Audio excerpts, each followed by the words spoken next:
ನಮಗೆ ರಜೆ ಮಾಡಲೇಬೇಕು, ಯಾಕಂದರೆ ನಮಗೆ ಬರಲಿಕ್ಕೆ ಆಗುವುದಿಲ್ಲ. ನೀರು ತುಂಬಿದ್ರೆ ಮಕ್ಕಳಿಗೆ ಯಾರಿಗೆ ಶಾಲೆಗೆ ಹೋಗ್ಲಿಕ್ಕೂ ಆಗುದಿಲ್ಲ. ಬಟ್ ಈ ವರ್ಷ ಮಳೆ ಜಾಸ್ತಿಯಾಗಿ ರೋಡೆಲ್ಲ ಬ್ಲಾಕ್ ಆಗ್ತಾ ಇದೆ.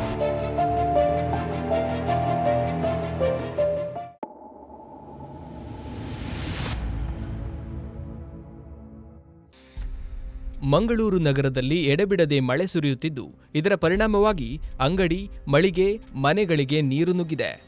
ಹೀಗಾಗಿ ಜನಸಂಚಾರ ಅಸ್ತವ್ಯಸ್ತಗೊಂಡಿದ್ದು, ನಗರದ ಕೇಂದ್ರ ಭಾಗ, ಬಳ್ಳಾಲ್ಬಾಗ್ ರಸ್ತೆ ಸೇರಿದಂತೆ ಹಲವು ಪ್ರದೇಶಗಳು ಜಲಾವೃತಗೊಂಡಿದೆ.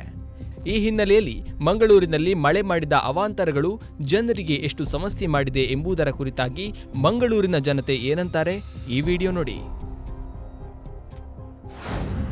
ಮಳೆ ಅಂತ ಹೇಳಿದ್ರೆ ಈಗ ಒಂದು ಹ್ಯಾಬಿಟ್ ತರ ಆಗಿದೆ, ಅಭ್ಯಾಸ ತರ ಆಗಿದೆ. ಅಂದ್ರೆ ಯಾವಾಗ ಮಳೆ ಬರ್ತದೆ, ಯಾವಾಗ ಬರುವುದಿಲ್ಲ, ಅದೊಂದು. ಎರಡು ವಿಷಯದಲ್ಲಿ ಮಂಗಳೂರಲ್ಲಿ ಕನ್ಫ್ಯೂಷನ್ ಯಾವಾಗಲೂ ಇರ್ತದೆ.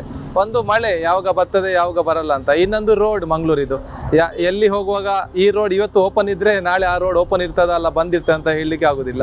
ಸೊ ಇದು ಎರಡು ಸಮಸ್ಯೆಯಿಂದ ಎಲ್ಲ ಪಬ್ಲಿಕ್ಗೆ ಸಮಸ್ಯೆ ಆಗ್ತಾ ಉಂಟು. ಕೆಲವರಿಗೆ ಈಗ ಸೋಷಿಯಲ್ ಮೀಡಿಯಾದಲ್ಲಿ ಅದು ಮೇ ಬಿ ತಮಾಷೆ ಆಗಿರ್ಬೋದು, ಫನ್ ಆಗಿರ್ಬೋದು, ಅಲ್ಲ ಒಂದು ಸ್ಟೋರಿ ಆಗಿರ್ಬೋದು. ಆದರೆ ಅದರ ಹಿಂದೆ ಎಷ್ಟು ಜನ ಕಷ್ಟಪಡ್ತಿದ್ದಾರೆ, ಎಷ್ಟು ತೊಂದರೆ ಆಗ್ತಿದೆ ಎಷ್ಟು ಜನರಿಗೆ, ಅದು ಒಂದು ದೊಡ್ಡ ಸಮಸ್ಯೆ. ಅದಕ್ಕೆ ಎಲ್ಲರೂ ಕೈ ಜೋಡಿಸಿ ಏನಾದರೆ ಅದೊಂದು ಪರಿಹಾರ ಕೊಡಬೇಕು ಅಂತ ನನ್ನದು ಅನಿಸಿಕೆ ಇದೆ.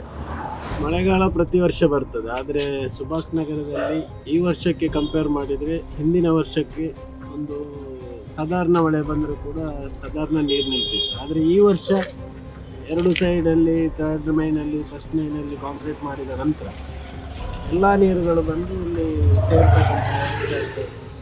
ಇಲ್ಲಿ ಇತ್ತೀಚೆಗೆ ಈ ವರ್ಷದಲ್ಲಿ ಕಾಂಕ್ರೀಟ್ ಮಾಡಿದ ನಂತರ ಪ್ರತಿಯೊಂದು ತೋಡಿನ ಒಂದು ಆಳ ಮಾಡ್ತಕ್ಕಂಥದ್ದು ವ್ಯವಸ್ಥೆ ಮಾಡಲಿಲ್ಲ. ಈಗ ಈ ರೋಡನ್ನು ತಗೊಂಡ್ರು ಕೂಡ ಎಂಡಿಂಗಲ್ಲಿ ಒಂದು ಮನೆ ನಿರ್ಮಾಣ ಆಗ್ತದೆ, ಅಲ್ಲಿ ಬ್ಲಾಕ್ ಆಗಿದೆ. ಇದು ನೀರು ನಿಲ್ತಕ್ಕಂಥದ್ದು ಈ ಸೈಡಿನ ಎಡಭಾಗದಲ್ಲಿ ಹೋಗ್ತಕ್ಕಂಥ ವ್ಯವಸ್ಥೆ ಇದೆ. ಆದ್ದರಿಂದ ಅಧಿಕಾರಿಗಳು ಕೂಡಲೇ ಎಚ್ಚೆತ್ತು ಈ ಒಂದು ಸಮಸ್ಯೆಗೆ ಮೂಲ ಕಾರಣ ಎನ್ನುವಂಥದ್ದು. ಈಗ ಪರಿಹಾರ ನಮ್ಮಲ್ಲಿದೆ, ಆದರೆ ಅಧಿಕಾರಿಗಳಿಗೆ ಸಿಗ್ತಾ ಇಲ್ಲ. ಇದು ದೊಡ್ಡ ಪ್ರಶ್ನೆ ಆಗಿ ಇರತಕ್ಕಂಥದ್ದು. ಯಾಕೆ ಹೇಳಿದರೆ ಫಸ್ಟ್ ಮೇನಲ್ಲಿರ್ತಕ್ಕಂಥ ನೀರನ್ನು ಹೊಯ್ಗೆ ಬಾದಾರನ ಮೇನ್ ಇದಕ್ಕೆ ಕೊಡ್ಬೋದು, ಆದರೆ ಯಾವ ರೀತಿಯ ವ್ಯವಸ್ಥೆ ಕೂಡ ಮಾಡ್ತಾ ಇಲ್ಲ. ಒಂದು ಎರಡನೇದು ದೊಡ್ಡ ತೋಡಿ ಏನಿದೆ ಅದನ್ನು ಆಳವಾಗಿ ಮಾಡ್ತಕ್ಕಂಥ ವ್ಯವಸ್ಥೆ ಮಳೆಗಾಲದ ಮೊದಲೇ ಮಾಡಬೇಕು. ಅದು ಈಗ ಅದಕ್ಕೆ ಪರಿಹಾರ ಕೊಡಲಿಕ್ಕೆ ಖಂಡಿತ ಸಾಧ್ಯ ಇಲ್ಲ. ಆದ್ದರಿಂದ ಈಗ ಮಳೆ ನೀರು ನಿಂತಿದೆ, ಆದರೆ ಈ ಸಂದರ್ಭದಲ್ಲಿ ಬಂದಿದ್ದಕ್ಕೊಂದು ಸಮಸ್ಯೆಗೆ ಪರಿಹಾರ ಮಾಡ್ತಕ್ಕಂಥ ಅಧಿಕಾರಿಗಳ ಮೂಲ ಕರ್ತವ್ಯ. ಇಲ್ಲಿ ಇದರಲ್ಲಿ 5-6 ಜನಗಳು ಮಾತ್ರ ಜನರಿಗೆ ಸ್ಪಂದನೆ ಮಾಡ್ತಾರೆ ಹೊರತು ಅಧಿಕಾರಿಗಳು ಇಲ್ಲಿ ಯಾವತ್ತೂ ಕೂಡ ನಾವು ಬಂದದ್ದು ನೋಡಿದ್ದೀವಿ. ಈ ರೀತಿಯ ವ್ಯವಸ್ಥೆ ಇದೆ, ಇಂಥ ವ್ಯವಸ್ಥೆಗಳು ಆಗಬಾರ್ದು. ಈಗ ಹೇಳಿದ್ರೆ ಇಲ್ಲಿ ಸಾಧಾರಣವಾಗಿ ಒಂದು 30-40 ಮನೆ ಇದೆ. ಇದರಲ್ಲಿ ಒಂದು ಫ್ಲಾಟ್ ಅನ್ನು ಬಿಟ್ಟರು ಬಾಕಿ ಎಲ್ಲ ಮನೆಗೆ ನೀರು ಬರ್ತದೆ. ಸರ್, ಜನಪ್ರತಿನಿಧಿಗಳು ಅಂತ ಹೇಳುವವರು ಯಾರು ಇಷ್ಟ ತನಕ ಬರಲೂ ಇಲ್ಲ, ಅವ್ರು ನೋಡಲೂ ಇಲ್ಲ, ಅವ್ರಿಗೆ ಅದು ವಿಷಯ ಗೊತ್ತೂ ಇಲ್ಲ ಕಾಣ್ತದೆ. ಬಟ್ ಪೇಪರಲ್ಲಿ, ವಾಟ್ಸಪ್ಪಲ್ಲೆಲ್ಲ ವಿಷಯ ಬರ್ತಾ ಉಂಟು, ಯಾರು ಇದರಂದು ಇದು ಮಾಡೋದಿಲ್ಲ, ಆ್ಯಕ್ಷನ್ ಯಾರು ತೆಗೋದಿಲ್ಲ. ಮತ್ತು ಇಲ್ಲಿ ಮಳೆ ಬರುವಾಗ ತಾವು ಬಂದು ನೋಡಿದರೆ ನಮಗೆ ಗೊತ್ತಾಗ್ತಿತ್ತು ಎಷ್ಟು ನೀರು ಬರ್ತದೆ ಅಂತೇಳಿ. ಮಳೆ ಬರುವ ಟೈಮಲ್ಲಿ ಎಷ್ಟು ಪ್ರೆಷರಲ್ಲಿ ಬರ್ತದೆ, ನದಿಯಲ್ಲಿ ಬಂದಾಗ ಥರ ನೀರು ಬರ್ತಾ ಇರ್ತದೆ. ಚರಂಡಿ ಯಾವುದು ಅಥವಾ ರಸ್ತೆ ಯಾವುದು ಅಂತ ನಮಗೆ ಗೊತ್ತಾಗೋದಿಲ್ಲ. ಆ್ಯಂಡ್ ನಾನು ಕಂಡ ಹಾಗೆ ಇಲ್ಲಿರುವಂತಹ ಮನೆಗಳು, ಮುಖ್ಯವಾಗಿ ಮನೆ ಒಳಗಡೆ ಕೂಡ ನದಿ ಥರದ ಒಂದು ವಾತಾವರಣ ಸೃಷ್ಟಿಯಾಗುವಂಥದ್ದು. ಈ ಸಮಸ್ಯೆಗೆ ಒಂದು ಬೇಗ ಪರಿಹಾರ ಬೇಕು ಅಂತ ಎಲ್ಲರೂ ಕೇಳ್ಕೊಳ್ತಾ ಇದ್ದಾರೆ. ಈ ಮಳೆಗಾಲದ ಸಂದರ್ಭದಲ್ಲಿ ಆಗ್ತಾ ಇರುವಂತಹ ಈ ಒಂದು ಭೀಕರವಾದ ಸಮಸ್ಯೆಗೆ ಆದಷ್ಟು ಪರಿಹಾರವನ್ನು ಒದಗಿಸಿಕೊಡ್ಬೇಕು ಅಂತ ಈ ಮೂಲಕ ಕೇಳ್ಕೊಳ್ತಾ ಇದ್ದೇವೆ. ಸೊ ಸ್ಮಾರ್ಟ್ ಸಿಟಿ ಮ್ಯಾಂಗ್ಳೂರ್ ಅಂತ ನಾವೆಲ್ಲರೂ ಕೂಡ ಕರಿತೇವೆ, ಆದರೆ ಇಂತಹ ಒಂದು ಗಲ್ಲಿಗಳ ಪ್ರದೇಶಗಳನ್ನು ನೋಡುವಾಗ ನಮ್ಗೆ ಅನಿಸುತ್ತೆ ಮಂಗಳೂರು ಇನ್ನೂ ಸ್ಮಾರ್ಟ್ ಸಿಟಿ ಆಗಿಲ್ಲ ಅಂತ. ಇದೊಂದು ಪ್ರದೇಶ ಅಂತ ಅಲ್ಲ, ಪಂಪ್ವೆಲ್ ನೋಡಿದರೆ ಅಲ್ಲೂ ಕೂಡ ಇದೇ ಸಮಸ್ಯೆ ನಾವು ನೋಡ್ತಾ ಇರುವಂಥದ್ದು ಈಗ. ಸೊ ಪ್ರತಿ ಜಾಗದಲ್ಲೂ ಕೂಡ ಮಳೆ ನೀರಿಗೆ ಹೋಗೋಕ್ಕೆ ಅವಕಾಶ ಇಲ್ಲ ಅನ್ನೋಂಥ ವಾತಾವರಣ ಸೃಷ್ಟಿಯಾಗಿದೆ. ಸೊ ಈ ಬಗ್ಗೆ ಹೆಚ್ಚಿನ ಕ್ರಮವನ್ನು ಕೈಗೊಳ್ಳಬೇಕು ಅನ್ನೋದು ನಂದು ಕೂಡ ಅಭಿಪ್ರಾಯ. ಈಗ ಸುಭಾಷ್ ನಗರ ಫಸ್ಟ್ ಮೇನ್ ಥರ್ಡ್ ರೈಟ್ ಕ್ರಾಸಲ್ಲಿ ಇದ್ದೀವಿ ನಾವು. ಇಲ್ಲಿ ಈ ಥರ ವರ್ಷದಲ್ಲಿ 1-2 ಯಾವಾಗಲೂ ಬರ್ತಾಯಿತ್ತು. ಬಟ್ ಈ ವರ್ಷ ಮಳೆ ಜಾಸ್ತಿಯಾಗಿ ರೋಡೆಲ್ಲ ಬ್ಲಾಕ್ ಆಗ್ತಾ ಇದೆ. ಇಲ್ಲಿ ನಮ್ಮದು ರೋಡ್ ಬ್ಲಾಕ್ ಆಗಿ ನೀರೆಲ್ಲ ಮೇಲೆ ಬರ್ತಾ ಇದೆ. ಮತ್ತು ಈ ಸಲ ತುಂಬ ಜಾಸ್ತಿ ಮಳೆ, ನೀರು ತುಂಬ ಜಾಸ್ತಿಯಾಗಿ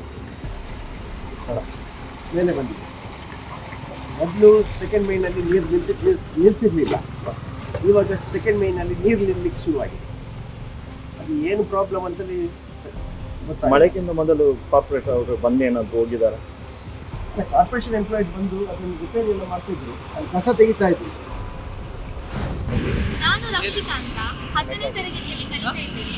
ಮಳೆ ಅಂದರೆ ನಮಗೆ ತುಂಬ ಇಷ್ಟ, ಆದರೆ ಒಮ್ಮೊಮ್ಮೆ ಮಳೆ ಅಂದರೆ ತುಂಬ ಕಷ್ಟ ಆಗ್ತದೆ. ಯಾಕಂದರೆ ಈಗ ಬೋರ್ಡ್ ಎಕ್ಸಾಮ್ಸ್ ಎಲ್ಲ ಬರ್ತಾ ಉಂಟು 10ನೇ ಕ್ಲಾಸಲ್ಲಿ. SSLC ಅಂತ ಹೇಳಿದರೆ ಬೋರ್ಡ್ ಎಕ್ಸಾಮ್ಸ್ ಎಲ್ಲ ಇರ್ತದೆ. ಒಮ್ಮೊಮ್ಮೆ ನಮಗೆ ರಜೆ ಸಿಕ್ಕಿದಾಗ ಖುಷಿ ಸಾಕ್ತದೆ, ಬಟ್ ಎಕ್ಸ್ಟ್ರಾ ಕ್ಲಾಸ್ ಎಲ್ಲ ಸಿಗ್ತದೆ. It's okay, it's fine, we are not saying no. But ರಜೆ ಅಂತ ಇರುವಾಗ ನಮಗೆ ಈಗ ಮಳೆ ಬರುವಾಗ ಒಮ್ಮೊಮ್ಮೆ ರಜೆ, ಸ್ಕೂಲಿಗೆ ರಜೆ ಇರುವುದಿಲ್ಲ.